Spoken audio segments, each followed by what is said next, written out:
आपका स्वागत करता हूं आपके अपने YouTube channel Faizan sir UP वाले में। आज हम पढ़ेंगे, जैसे कि हमारी फिजिक्स की लगातार सीरीज चल रही है, हमारी 7 वीडियो आ चुकी फिजिक्स की, जिसमें आप विद्युत धारा, मतलब current, voltage, resistance, Ohm's law, electrical bulb, heating effect of electrical current, विद्युत धारा का उसमें प्रभाव, सब मैं आपको बता चुका हूं। तो आज मैं सभी से संबंधित न्यूमेरिकल की अब सीरीज चलेगी 3-4 वीडियो में, जिसमें आपको न्यूमेरिकल से कोई भी दिक्कत नहीं होगी। तो पहले हम बेसिक से स्टार्ट करते हैं, जो हमारा 0 लेवल रहेगा।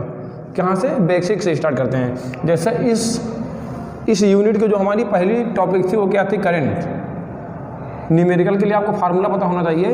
करंट का फार्मूला होता है, एक होता है Q इक्वल IT, तो I बराबर हो जाता है Q अपॉन T। यहाँ क्या क्या होगा? Q जो होगा चार्ज, आप पहले वाली वीडियो देख लीजिए, तभी इसको देखिए। Q हो जाएगा हमारा आवेश और T हो जाएगा हमारा टाइम, मतलब समय। I क्या है?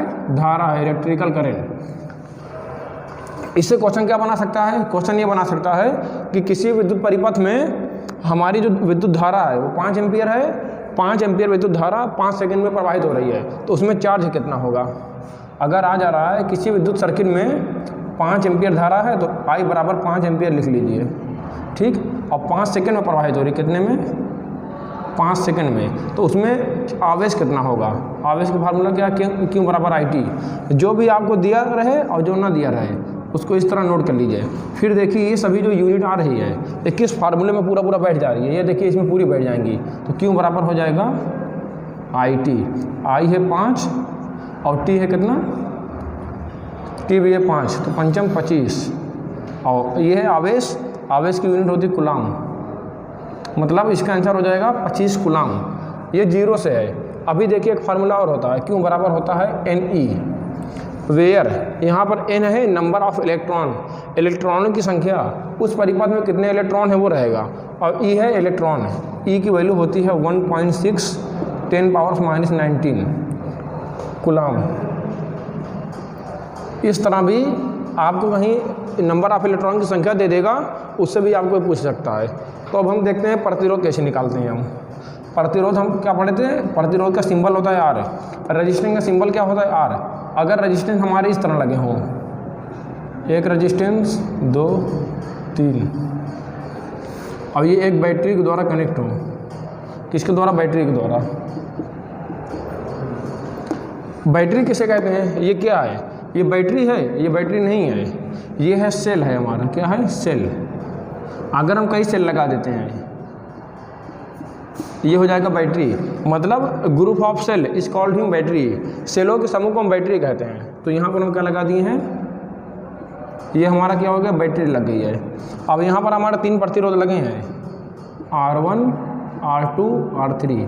कितने? 3 प्रतिरोध, 3 रेजिस्टेंस लगे हुए हैं। अभी ये देखिए हमारी करंट जो निकल रही है पॉजिटिव से आ रही है, ये हमारी पॉजिटिव से करंट हमारी चल रही है।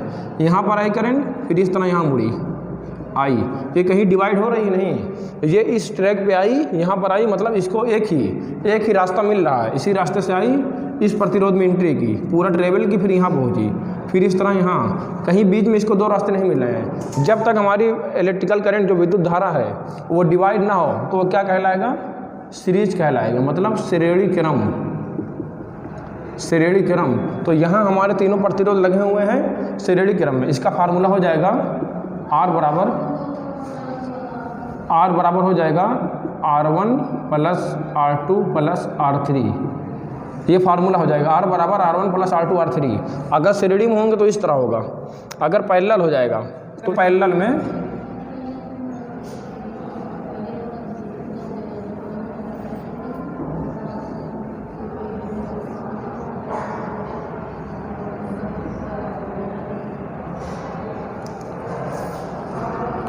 ये हमारे क्या है? पैरेलल में है। ये हमारी धारा जा रही है, यहाँ तक देखिए धारा यहाँ से निकल रही बैटरी से, यहाँ तक तो एक रास्ते से है, कितने? 1 पाथ से। लेकिन जब यहाँ धारा पहुँची, इसको 3 रास्तों पर जाना, इधर भी जाना, इधर भी। तो जब हमारी विद्युत धारा जब कई रास्तों पर डिवाइड हो जाए, कई रास्तों पर जब बढ़ जाए, तो उसको हम क्या कहते हैं? समांतर क्रम। समांतर क्रम इंग्लिश में कहते हैं इसी को पैरेलल, इसी को शंट भी कहते हैं, ठीक। मतलब जहाँ हमारी विद्युत धारा डिवाइड हो जाए उसको हम कहेंगे पैरेलल या शंट या समांतर क्रम, और जहाँ एक सीरीज में चले उसको हम कहेंगे सीरीज। जैसे ये हमारा श्रेणी क्रम सीरीज है और ये है पैरेलल, तो ये R1 है मान लीजिए, ये R2 है, ये R3 है, तो इसका फार्मूला हो जाएगा 1/R equal 1/R1 plus 1/R2 plus 1/R3। Parallel के लिए ये फार्मूला हो जाएगा और सीरीज़ के लिए क्या था R1 plus R2 plus R3। मतलब अगर सीरीज में हो तो सभी प्रतिरोध को जोड़ दीजिए, वही आपका टोटल प्रतिरोध टोटल रेजिस्टेंस हो जाएगा। लेकिन अगर पैरेलल में हो समांतर में हो तो इस तरह आपको निकालना होगा। अब चलिए इस पर न्यूमेरिकल करा देता हूँ। मान लेते हैं हम आपसे इस तरह क्वेश्चन पूछ ले रहा है, ये 5 ओम है, 6 ओम है, 3 ओम है। आप पूछ लिया ये जो सर्किट है इस तरह फिगर दे दिया और कह दिया इस सर्किट में इस परिपथ में कुल प्रतिरोध के कितने हैं, कितना ओम का प्रतिरोध है, कितना है कुल कितने ओम के प्रतिरोध हैं। तो आप क्या करेंगे, फार्मूला है 1/R बराबर 1/R1 5 है प्लस 1/R2 6 है प्लस 1/R3 3 है। इस तरह आप इसको सॉल्व कर लीजिए। इसका एलसीएम होगा 6, 3 × 3 2 6, तो ये 1 हो जाएगा प्लस 2 5 प्लस 3 × 3 2 6, मतलब 1/5 प्लस 1/2। इसका हम एलसीएम लेंगे, क्या हो जाएगा 5 × 2 = 10, 2 × 1 = 2 प्लस 5 कितना आ गया 5 तो 7/10। 1/R कितना आ गया 7/10, तो R बराबर हो जाएगा आपका 10/7। मतलब इस पथ में इस सर्किट में रेजिस्टेंस कितना है, जो तीनों हमारे 3 रेजिस्टेंस समांतर क्रम में थे, हमने इसको सॉल्व कर दिया है। तो अब कितने का हो गया ये, इसको हमने जब सॉल्व कर दिया ये कितने ओम का रेजिस्टेंस बन गया है, ये बन गया है 10/7 ओम का बन चुका है। ठीक, ये 10/7 ओम का हमारा रेजिस्टेंस बन चुका है। और सपोज़ कीजिए अगर इसी में एक बैटरी भी दे दिया है 12 वोल्ट की, और पहले तो प्रतिरोध दिया रहेगा, अब प्रतिरोध निकाल लेंगे। फिर पूछ लिया इसमें विद्युत धारा कितना होगा, तो I बराबर हो जाएगा V/R, क्योंकि V बराबर क्या होगा IR, और V की वैल्यू कितनी है 12 है, R की है 10/7, तो 12 × 7/10, ये 7 ऊपर चला जाएगा तो हो जाएगा 12 से 84/10, मतलब 8.4 एम्पियर।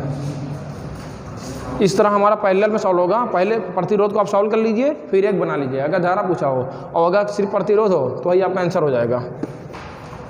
अब हम देखते हैं पैरेलल में, जैसे मैंने आपको दिखा दिया, एक पैरेलल के सर्किट में आपको और दिखा देता हूँ। देखिए सपोज कीजिए एक प्रतिरोध है, ये दूसरा है,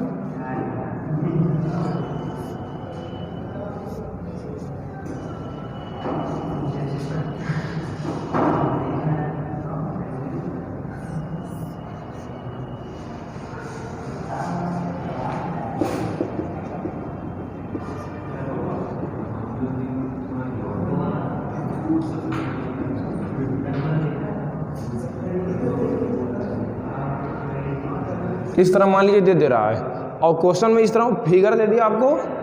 चंदन चुप करो यार।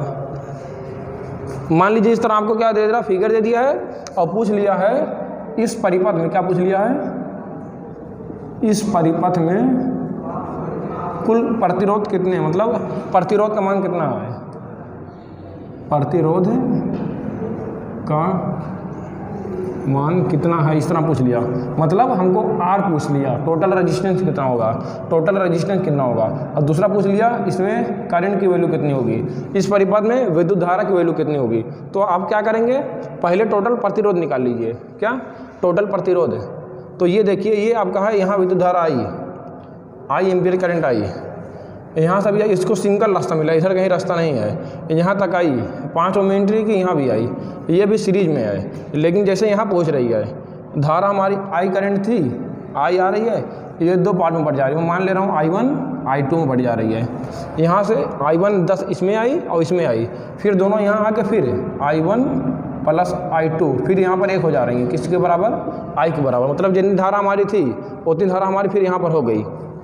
फिर इस तरह फिर ये, मतलब ये 3 ओम और 5 ओम, क्योंकि इस दोनों में सेम धारा है, ये दोनों सीरीज में है और ये दोनों क्या है, पैरेलल में है। तो पहले हम पैरेलल वालों को सॉल्व कर लेते हैं। अगर हम इसको मान लें R1 R2 R3 R4 R5, तो पहले हम पैरेलल वालों को सॉल्व कर ले रहे हैं। तो हमारा हो जाएगा 1/R डैश बराबर क्या होगा, 1/, ये R2 है प्लस 1/R3 है, तो 1/, आप कुछ भी मान सकते हैं यहाँ पर, R2 R3 कुछ भी मानिए, कोई दिक्कत नहीं। ये है 1/10 प्लस 1/10, तो 10 और 10 का LCM होगा 10, ये हो जाएगा 2, 2 1 2 5 10, 1/r डैश हो जाएगा 5, क्योंकि ये 5 इधर आ जाएगा इधर, मतलब इसकी वैल्यू क्या आ गई हमारी, जो हमारे दोनों प्रतिरोध थे, इसका मान कितना आ गया, इसका मान आ गया 5 ओम, इसका मान कितना आ गया 5 ओम। फिर आप फिगर में क्या कीजिए, मैं तो यहाँ मिटा रहा हूँ, आप दूसरा फिगर बनाइए, फिर यहाँ लिख लीजिए जो 5 ओम आया हुआ है आपका, ये कितना आ गया है 5 ओम, मतलब जो दो हमारे समांतर में थे उसको हमने बना दिया एक 5 ओम। अब ये 5 ओम है, ये 5 ओम है, ये 3 है, ये 5 है, अब सभी हो गए सीरीज में, श्रेणी क्रम में। अब श्रेणी क्रम में टोटल निकाल लीजिए, R बराबर ये 5 ओम है, ये भी 5 है, ये 3 है, ये 5 है, तो 5 5 10 5 15 3 18, ये कितने ओम हो गए 18 ओम। मतलब पहला क्वेश्चन का आंसर निकल चुका। इस परिपथ में टोटल प्रतिरोध कितने हैं, 18 ओम के प्रतिरोध हैं। अब पूछ रहा है दूसरा विद्युत धारा कितनी होगी, तो विद्युत धारा के लिए फार्मूला होता है हमारा I = V/R। हम यहाँ एक फार्मूला ये भी होता है I = Q/T, तो हम इस फार्मूला यहाँ क्यों नहीं यूज़ कर रहे हैं, क्योंकि क्यों होता है आवेश, हमें यहाँ पर आवेश नहीं दिया हुआ है और यहाँ पर हमको टाइम भी नहीं दिया है। हम फार्मूला ऐसा यूज़ करेंगे जिसमें उससे दो चीज़ तो जरूर दी हो, तो यहाँ पर हमको वोल्टेज भी दिया हुआ है और प्रतिरोध पता चल चुका है। तो V की वैल्यू कितनी है 50 वोल्ट है, R की वैल्यू कितनी आई है 18, इसी में आप डिवाइड कर दीजिए, आंसर आ जाएगा। क्या आ जाएगा आंसर 25/9, इसको और सॉल्व कर दीजिए, 9 दूनी 18, बचा 7, 70 9 37 2.7 एम्पियर कह सकते हैं आप, या पूरा निकालिए। ठीक, इस तरह आप किसी भी सर्किट को आसानी से सॉल्व कर सकते हैं। प्रतिरोध पढ़ा है तो प्रतिरोध से संबंधित सभी न्यूमेरिकल हो चुके हैं। अब हम अगले वीडियो में लेके आएंगे, मैग्नेट चालू करेंगे। जैसे हमारी इलेक्ट्रिकल की सभी टॉपिक हो चुकी है, उससे मैंने आपको न्यूमेरिकल करा दिया। अब अगली वीडियो क्या रहेगी, मैग्नेट की रहेगी, लगातार इसकी सीरीज चलेगी।